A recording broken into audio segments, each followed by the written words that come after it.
Bismillahirrahmanirrahim. Assalamualaikum warahmatullahi wabarakatuh. Kali ini akan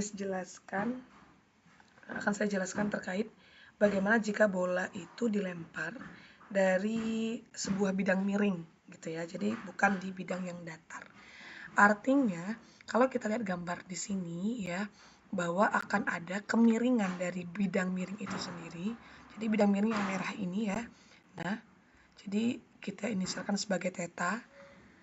Sedangkan ketika kita lemparkan juga ada kemiringan terhadap bidang miringnya ya, kemiringan sudut lemparan terhadap bidang miringnya gitu ya.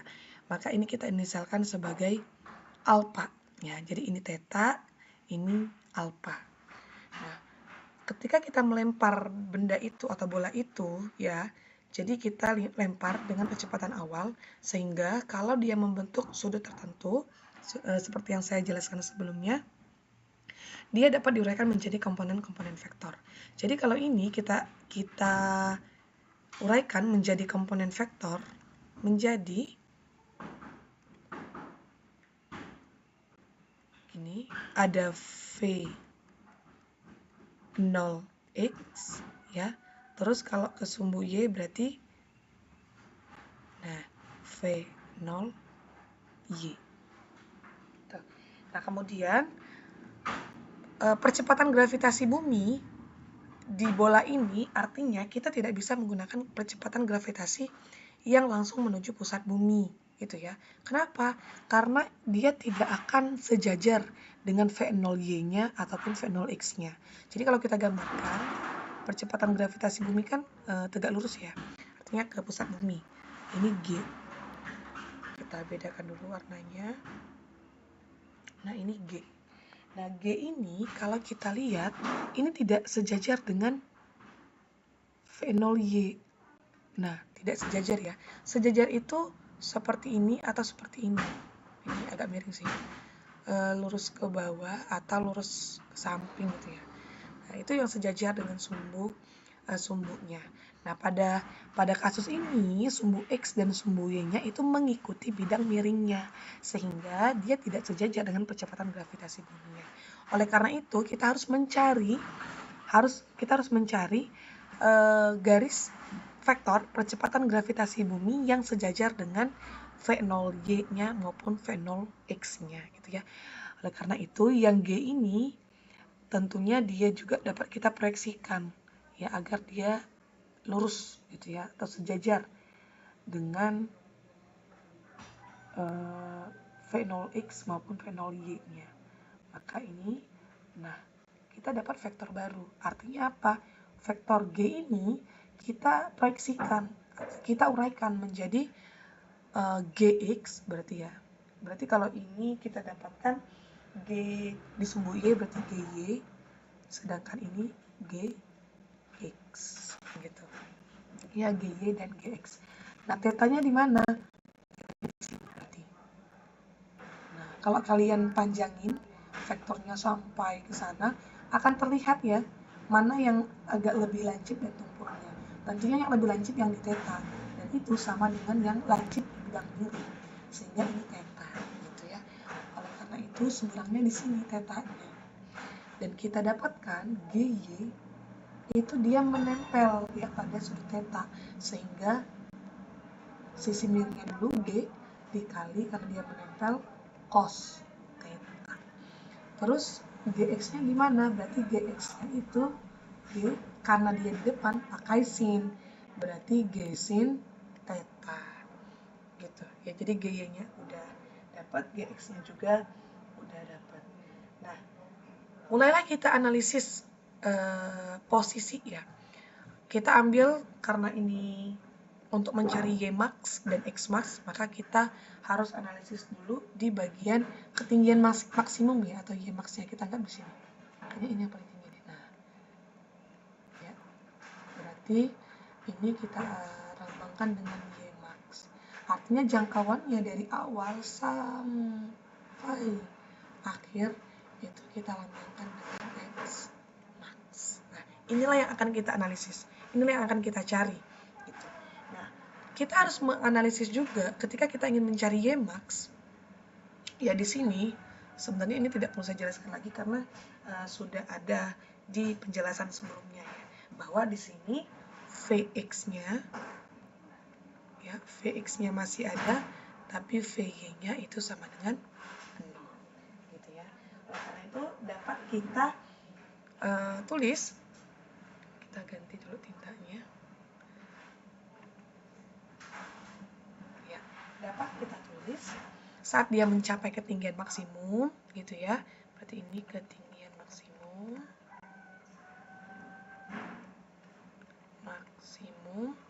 bahwa Vy-nya itu akan sama dengan 0. Nah, jadi kalau kita masukkan ke rumus GLBB ya, MGVA, bahwa Vy itu sama dengan V0. Ini rumus pertama ya. V0 berarti V0Y-nya itu sama dengan kok sama dengan dikurang GT. Nah, nanti T-nya berarti ini TY max karena kita analisis di bagian ketinggian maksimum. Nah, kita masukin V-nya sama dengan 0, V0Y-nya, nah karena ini adalah alfa ya, kemiringan lemparannya alfa, maka V0Y-nya ini berarti di sini alfanya, V0Y-nya berarti V0 sin alfa. Sedangkan V0X-nya itu V0 cos alfa. Gitu. Penjelasan ini ada di sebelumnya ya. Maka V0Y-nya dapat kita masukin V0 sin alfa dikurang G TY max. Maka kita pindah ruas ya. G TY max itu sama dengan V0 sin alfa. Sehingga didapatkan TY max itu lawan bagi kawan ya. Seperti sebelumnya. Sama. V0 sin alfa per G. Nah, G yang sejajar dengan V0 sin alfa bagian sini ya, yang sejajar itu adalah GY-nya. Sedangkan GY-nya itu kita masukkan GY-nya itu besarnya adalah G cos theta. Maka TY max itu sama dengan V0 sin alfa per G cos theta. Nah, ini adalah TY max-nya. Sehingga kita dapat mencari Y max-nya ya. Y max seperti sebelumnya sama ya. Rumusnya yaitu V0. V0 berarti kalau Y berarti V0Y dikali T, TY max dikurang 1/2 GTY max kuadrat. Maka ini dapat kita masukkan V0 sin alfa tadi ya, dikali TY max-nya kita dapatkan V0 sin alfa per G cos theta dikurang 1/2 G di sini kita pakai berarti G Y max-nya ya. Berarti ini GY, maaf. T-nya kita masukin V0 sin alfa per G cos theta dikuadratkan. Nah, maka kita masukkan agak ke sini ya, nggak apa-apa ya, biar muat. V0 dikali V0 berarti V0 kuadrat sin kuadrat alfa per G cos theta dikurang 1/2 G-nya kita pakai GY berarti G cos theta diambil dari sini ya, dikurang dikali V0 kuadrat sin kuadrat alfa per G kuadrat cos kuadrat theta. Karena semuanya dikuadratkan ya. Maka kuadratnya bisa kita coret karena di sini ada 1. G cos theta-nya. Ya, maka didapatkan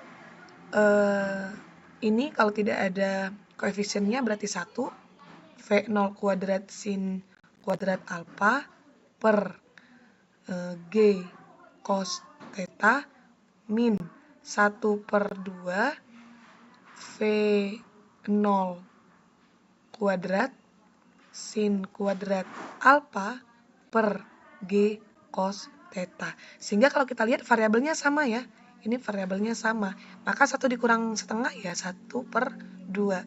Variabelnya ngikut V0 kuadrat sin kuadrat alfa per G cos theta. Gitu. Maka ini adalah persamaan atau rumus yang dapat kita gunakan untuk mencari Y max ketika bola atau benda itu kita lemparkan dari bidang miring dengan kemiringan tertentu. Ya, jadi ini untuk rumus Y max-nya. Jadi kalau diketahui V0-nya berapa, alfanya berapa, theta-nya berapa, tinggal masukin aja rumus yang ini. Oke, kita lanjut. Bagaimana dengan X max-nya? Nah, untuk TX max-nya harus kita tulis dulu ya, bahwa ini kan TY max-nya adalah V0 sin alpha per G cos theta. Seperti penjelasan sebelumnya bahwa untuk TX max itu adalah 2 kali dari TY max. Maka ini bisa kita cari sebagai berikut. Berarti TX max itu adalah 2 kali dari TY max. Sama dengan 2 dikali V0 ya sin alpha per G cos theta. Jadi itu untuk rumus yang TX max-nya. Nah, artinya untuk mencari X max-nya, X max, nah itu adalah rumusnya seperti awal ya, V0 berarti yang X dikali T, TX max. Maka V0X-nya seperti penjelasan sebelumnya ya, ini di slide yang awal, yang pertama, bahwa V0X-nya itu adalah V0 cos alpha dikali TX max-nya kita masukin 2 V0 sin alpha per G cos theta. Maka sama dengan V0 kuadrat 2-nya jangan lupa,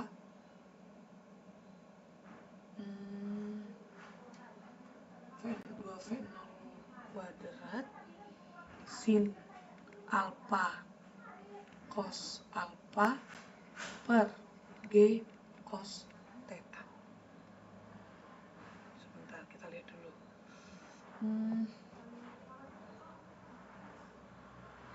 Astagfirullahaladzim. Sebentar.